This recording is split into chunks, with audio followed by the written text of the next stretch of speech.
पहला सवाल लिखा है हमारे सामने, उचित गुणधर्मों के उपयोग से निम्नलिखित का मान ज्ञात कीजिए। यहाँ पर दो सवाल दिए हुए हैं, पहला दूसरा, इनको सॉल्व करके इनका मान निकालना है। ठीक है, गुणधर्मों का उपयोग करना है, कहने का मतलब इसको इस तरह से सॉल्व करना है, अगर इसमें जो रूल फॉलो हो रहे हैं वो रूल फॉलो करना है और फिर उसको सॉल्व करना है। मैंने कहने का मतलब यह है कि ऐसे नहीं करना है, जैसे मान लीजिए यहाँ पर मैंने इंटू लिखा हुआ है तो मल्टीप्लाई कर दिया, फिर प्लस लिखा है, फिर जितना है उसमें प्लस कर दिया, फिर जितना है उसमें माइनस कर दें, फिर जितना है उसमें इंटू कर दें। ऐसे नहीं करना है, इसको पहले इसमें जो रूल फॉलो हो रहा है यानी कि उस हिसाब से पहले उसको अरेंज कर लेंगे, व्यवस्थित कर लेंगे, फिर उसके बाद इसको सॉल्व करेंगे। ठीक है, चलिए करते हैं। पहला सवाल दिया हुआ है, माइनस का 2/3 गुणे 3/5 प्लस 5/2 माइनस 3/5 इंटू 1/6। इसको सॉल्व करते हैं। ठीक है, यहाँ पर देखिए ये मल्टीप्लाई में लिखा हुआ है हमारा एक, ठीक है, और एक हमारा मल्टीप्लाई में ये लिखा हुआ है, यानी कि 3/5 के मल्टीप्लाई में इंटू में गुणे में 1/6 है, और यहाँ 3/5 के गुणे में -2/3 है। ठीक है, तो इसको कैसे सॉल्व करेंगे, तो इसको पहले अरेंज कर लेते हैं, व्यवस्थित कर लेते हैं। यानी कि हम क्या करते हैं, ये जो मल्टीप्लाई वाला है उसको एक साथ लिख लेते हैं पहले। यहाँ पर 2/3 गुणे 3/5, ठीक है, फिर बीच में ये माइनस वाला है तो ये यहाँ पर आ जाएगा -3/5 गुणे 1/6। ठीक, प्लस का 5/2 यहाँ चला जाएगा। अब ये किस नियम के द्वारा हुआ है, ये हुआ है क्रम विनिमय नियम। क्रम विनिमय नियम से। ठीक है, तो क्रम विनिमय नियम क्या कहता है, क्रम विनिमय नियम कहता है अगर मान लीजिए आपका लिखा है a plus B plus C लिखा है, तो क्या हम इसको a plus C plus B नहीं लिख सकते हैं। अगर a प्लस बी में फिर c जोड़े, यहाँ a और c को जोड़ ले फिर प्लस b कर दें तो कोई फ़र्क पड़ेगा, कोई फ़र्क नहीं पड़ेगा। यहाँ मान लीजिए लिखा है a plus B minus C, तो क्या इसको a minus C plus B लिख सकते हैं, बिल्कुल लिख सकते हैं, कोई फ़र्क नहीं पड़ेगा। तो ये जो नियम फॉलो हो रहा है क्रम विनिमय नियम से, वही चीज़ मैंने यहाँ पर किया है। ठीक है, इसको पहले उठा के यहाँ लिया है, फिर इसको यहाँ लिख दिया। ठीक है, अब यहाँ पर देखिए ये 3/5 यहाँ पर भी है और 3/5 यहाँ पर भी है, तो हम क्या करते हैं, यहाँ से माइनस का 3/5 कॉमन ले लें, यानी कि बाहर कर दें। ठीक है, तो जब माइनस का 3/5 हम बाहर ले लेंगे, कॉमन ले लेंगे, तो अंदर यहाँ से 3/5 चला जाएगा, बाहर आ गया, तो यहाँ क्या बचेगा 2/5, 2/3 प्लस का बचेगा, क्योंकि हमने माइनस का 3/5 बाहर लिया है, तो ये वाला माइनस प्लस हो जाएगा 2/3। ठीक है, फिर ये माइनस था तो ये क्या हो जाएगा, ये भी प्लस हो जाएगा। ठीक है, क्योंकि माइनस का 3/5 हमने कॉमन लिया है। अगर केवल प्लस का 3/5 अगर हम बाहर लेते तो यहाँ पर हमारा माइनस का 2/3 रहता, यहाँ पर माइनस का रहता, कोई फ़र्क ना पड़ता। लेकिन माइनस का जब बाहर लेंगे तो साइन चेंज हो जाएगा। ठीक है, तो यहाँ पर क्या आ जाएगा, 3/5 माइनस का बाहर आ गया, तो यहाँ पर सिर्फ 1/6 बचेगा, 1/6। 5/2 आपका ऐसा ही चलता रहेगा। ठीक है, इसको कैसे सॉल्व करेंगे, तो 3 और 6 का हम लोग क्या कर लेंगे, यहाँ पर एलसीएम ले लेंगे। तो जब 3 और 6 का एलसीएम लेंगे लासा, तो पहले 2 से देंगे, यहाँ पर 3 2/3 6, 3 आ गया, फिर 3 से 1 और 1 यानी कि 2/3 6 आ गया। ठीक है, तो लासा पर हमारा आ गया यहाँ पर 6, माइनस का 3/5 आपका ऐसे ही चलेगा, यहाँ पर आ जाएगा 6।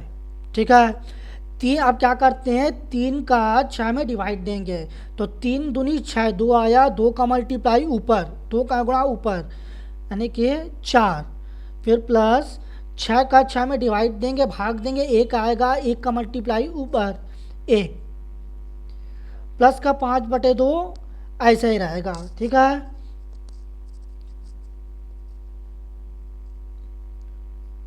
यहाँ पर आ जाते हैं, -3/5 ऐसे रहेगा, ब्रैकेट में क्या बचेगा, 4 और एक 5/6, 5/6, और ये प्लस का 5/2 ऐसे ही चलता रहेगा। अब ये देखिए, ये 5 से ये 5 कट जाएगा, ये जो -3/5 और ये गुणे में 5/6 लिखा हुआ है। ठीक है, तो 5 से 5 कैंसिल हो जाएगा, कट जाएगा, और 3 एकम 3, 3 दूनी 6, यानी कि कितना आ गया, ऊपर 1 नीचे 2, तो माइनस का 1/2 आ गया। ठीक है, यहाँ पर क्या आ गया, यहाँ पर आ गया प्लस का 5/2। अब क्या करना है, फिर से इसका एलसीएम ले लेंगे तो 2 आ जाएगा, 2 का 2 में डिवाइड देंगे, 1 आएगा। ठीक है, 1 का 1 में मल्टीप्लाई, माइनस का 1 प्लस 2 का 2 में डिवाइड, 1 आएगा, 1 का 5 में मल्टीप्लाई, 5 आ जाएगा। तो ऊपर आ जाएगा प्लस माइनस माइनस, यानी कि 5 में 1 गया 4, तो ऊपर आ जाएगा 4/2। ठीक है, 2 से इसको काट देंगे, 2 1 कम 2, 2 दूनी 4, तो हमारा आंसर कितना आ जाएगा, 2। ठीक है, तो यह था हमारा पहला सवाल। चलिए इसी तरह दूसरा सवाल करते हैं। चलिए दूसरा सवाल सॉल्व करते हैं। दूसरा भी पहले की तरह होगा। दूसरा लिखा हुआ है 2/5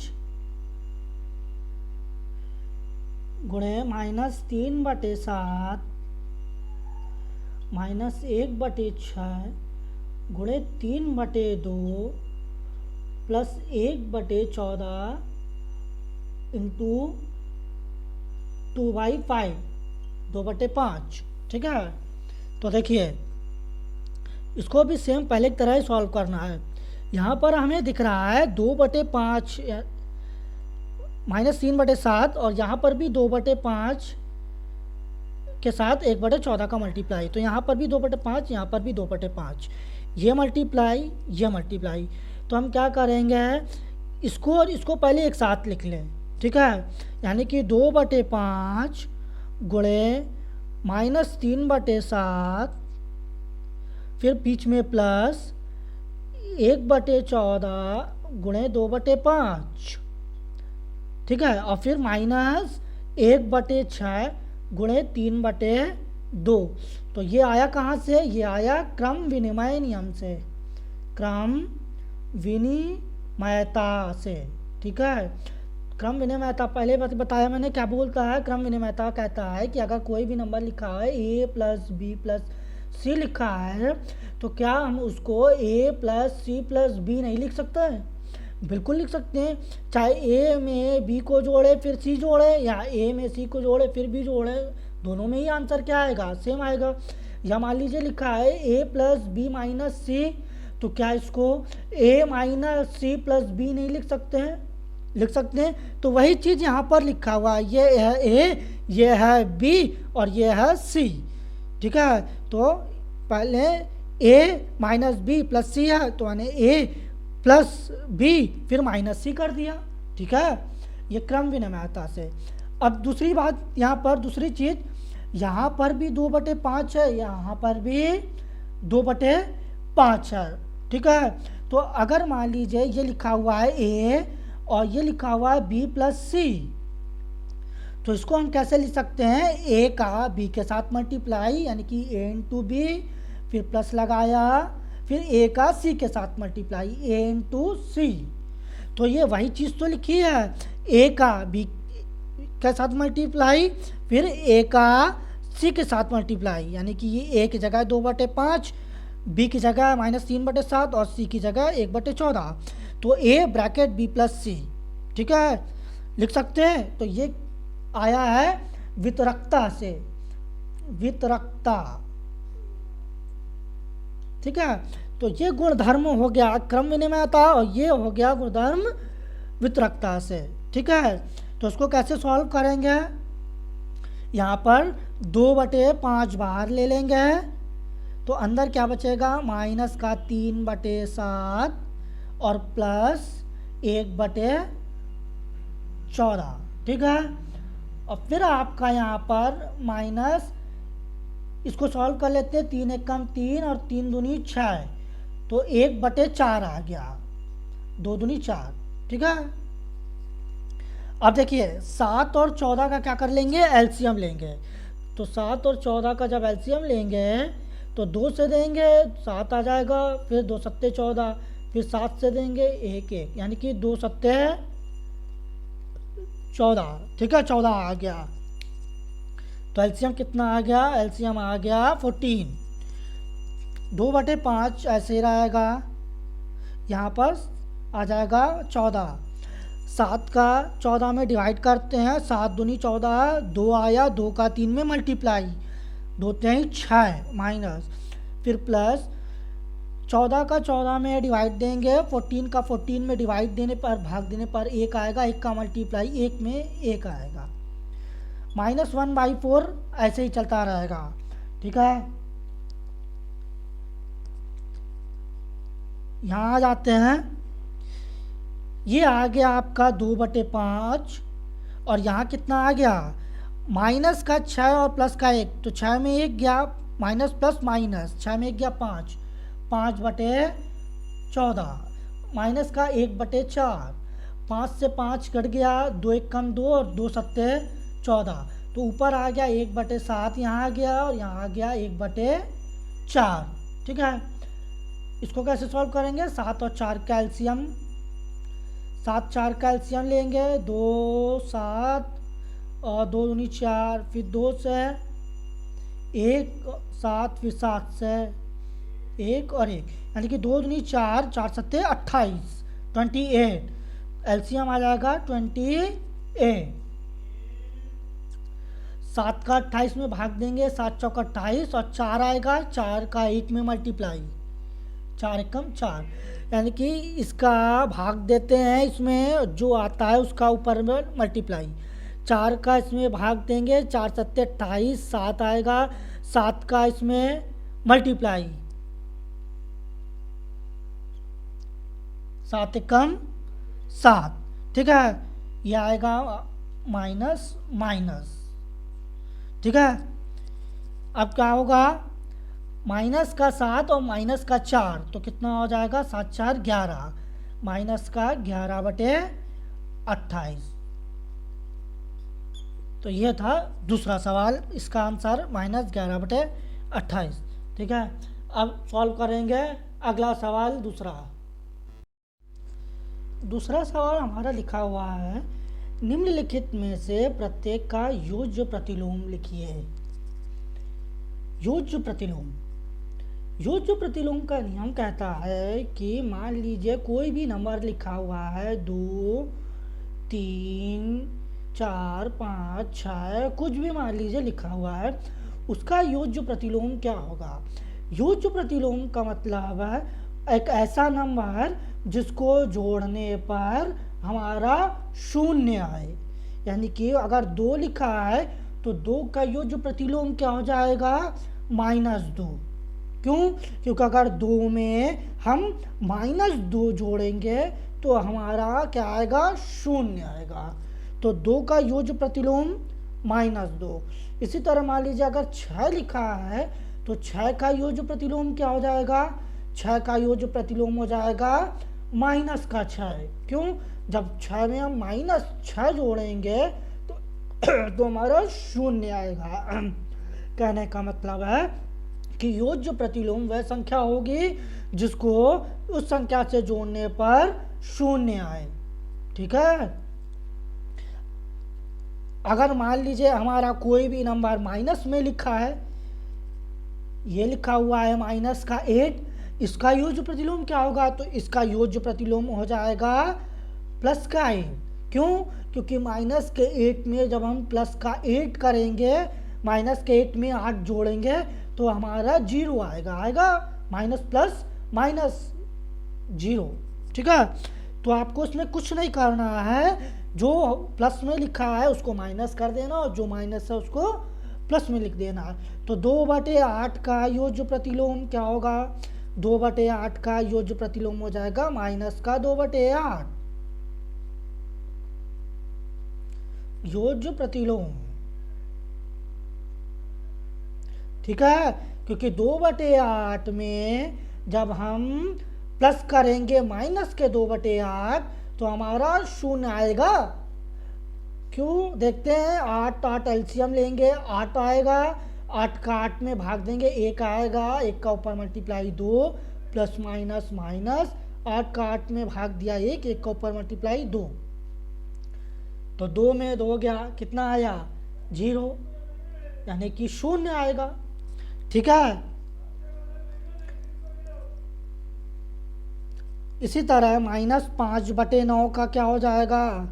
-5/9 का हो जाएगा प्लस का 5/9।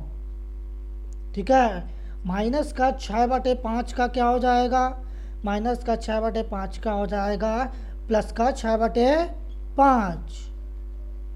ठीक है, इसी तरह चौथा 2/-9 दिया है तो ये किसमें हो जाएगा? प्लस में 2/9।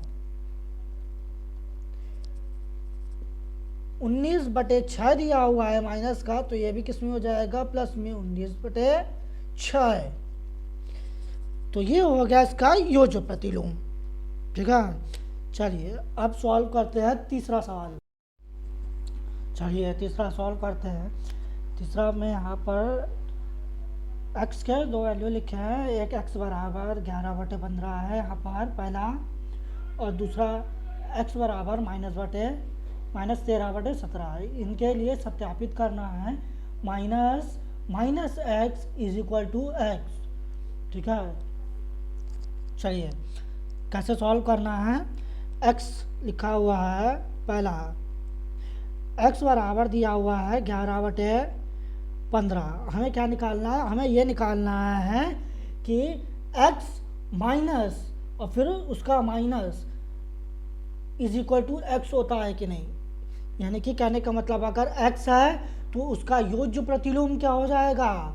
हमने बोला था जो संख्या है उसका योज्य प्रतिलोम क्या हो जाएगा? माइनस। अगर माइनस है तो प्लस हो जाएगा, अगर प्लस है तो माइनस हो जाएगा। तो x का योज्य प्रतिलोम क्या हो जाएगा? माइनस का x, और फिर माइनस का x का योज्य प्रतिलोम क्या होगा? फिर माइनस का प्लस का x। तो चलिए ये बाद में समझेंगे, पहले इसको समझते हैं। हमारा यहाँ पर x दिया हुआ है, ठीक है, ये x माइनस x, तो माइनस x कितना हो जाएगा? माइनस x हो जाएगा माइनस का 11/15। x हमारा 11/15, माइनस x कितना हो जाएगा? 11/15। ठीक है, अब ये माइनस x की जगह ये लिखा हुआ है, अगर बाहर फिर से एक माइनस लग जाए तो क्या हो जाएगा? माइनस ये और माइनस x की वैल्यू -11/15। तो माइनस माइनस क्या होगा? प्लस, यानी कि प्लस का 11/15। तो ये जो लिखा हुआ है ये x ही तो लिखा हुआ है 11/15। तो यहाँ पर हमको साफ दिख रहा है कि पहले x का माइनस x किया 11/15, माइनस का आया, फिर से माइनस किया तो कितना आ गया? प्लस का 11/15। यानी कि कहने का मतलब है अगर हम 11/15 का योज्य प्रतिलोम करते हैं, का योज्य प्रतिलोम, तो 11/15 का योज्य प्रतिलोम क्या होगा? माइनस का 11/15 होगा। क्यों होगा? क्योंकि योज्य प्रतिलोम का मतलब क्या होता है कि जो प्लस हमारा है वो क्या हो जाता है? माइनस में, यानी कि उसका योज्य प्रतिलोम जोड़ने पर 0 आना चाहिए।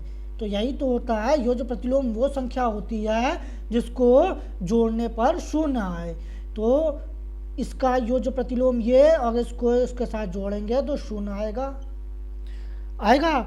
इसी प्रकार अगर आप -11/15 का योज्य प्रतिलोम निकालते हैं तो क्या आ जाएगा, -11/15 का क्या हो जाएगा, -11/15 का योज्य प्रतिलोम क्या हो जाएगा, फिर से माइनस हो जाएगा, यानी कि 11/15। तो ये चीज़ सत्यापित हो गया कि 11/15 का योज्य प्रतिलोम किया, -11/15 आया, फिर से उसका योज्य प्रतिलोम किया तो 11/15। ठीक है, यही चीज़ तो लिखी हुई है, यानी कि x का पहले -x योज्य प्रतिलोम, फिर उसका योज्य प्रतिलोम माइनस फिर कर दिया, x आ गया। ठीक है, चलिए इसी तरह दूसरा सॉल्व करना है। दूसरे में दिया हुआ है x की वैल्यू -13/17। अब x की वैल्यू -13/17 है तो -x की वैल्यू कितनी हो जाएगी, यानी कि माइनस बाहर आ जाएगा और -13/17, ऐसे ही तो -x की वैल्यू हो जाएगी +13/17। ठीक है, -x की वैल्यू आ जाएगी +13/17, फिर माइनस x कितना हो जाएगा, यानी कि ये बाहर माइनस और अंदर माइनस वाला x की वैल्यू ये है 13/17, तो यानी कि ये हो गई आपकी -13/17। तो क्या ये -13/17 ये x नहीं है, यही तो x की वैल्यू है, तो वही चीज़ कहने का है अर्थ -x, और फिर उसका योज्य प्रतिलोम करेंगे तो कितना आ जाएगा, वही संख्या आ जाएगी x, यानी कि -13/17 का योज्य प्रतिलोम -13/17 का योज्य प्रतिलोम कितना आ जाएगा, +13/17, और फिर से +13/17 का योज्य प्रतिलोम करेंगे तो कितना आ जाएगा, -13/17। यही चीज़ तो हमारी x है, तो यानी कि -x = x, ये हमको सत्यापित करना था। ठीक है, चलिए आगे बढ़ते हैं। चौथा सवाल, 4th नंबर क्वेश्चन लिखा हुआ है। 4th नंबर क्वेश्चन चौथा बोल रहा है, निम्नलिखित के गुणात्मक प्रतिलोम ज्ञात कीजिए। गुणात्मक प्रतिलोम, अभी हमने पहले पढ़ा था योज्य प्रतिलोम, अब हम पढ़ रहे हैं गुणात्मक प्रतिलोम। योज्य प्रतिलोम का मतलब, योज्य का मतलब होता है जोड़ना, तो योज्य प्रतिलोम होता है कि योज्य प्रतिलोम किसी संख्या का योज्य प्रतिलोम वह संख्या होती है जिसको उसके साथ जोड़ने पर 0 आए, और गुणात्मक प्रतिलोम वो होता है जो संख्या उसके साथ मल्टीप्लाई करने पर 1 आए। मतलब कहने का मतलब है, अगर 2 है, 2 का गुणात्मक प्रतिलोम या व्युत्क्रम, ठीक है, बोल लेगा तो क्या होगा, 1/2, तो 2 का गुणात्मक प्रतिलोम 1/2 होगा। क्यों, क्योंकि उसके साथ मल्टीप्लाई करने पर 1 आता है। इसी तरह 3 का गुणात्मक प्रतिलोम क्या हो जाएगा, तो 3 का गुणात्मक प्रतिलोम हो जाएगा 1/3। अगर कोई संख्या लिखी है 5/6, तो इसका गुणात्मक प्रतिलोम क्या हो जाएगा, इसका गुणात्मक प्रतिलोम हो जाएगा 6/5। क्यों, क्योंकि जब इसका मल्टीप्लाई करेंगे तो 1 आएगा। ठीक है, तो इसी तरह ये सॉल्व करना है, बड़ा ही इजी क्वेश्चन है ये। ठीक है,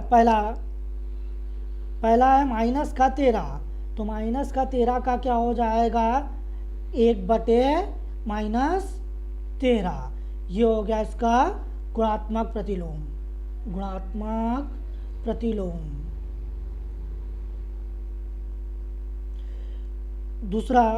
दूसरा है -13/19, तो इसका क्या हो जाएगा, ऑपोजिट उल्टा व्युत्क्रम 19/-13।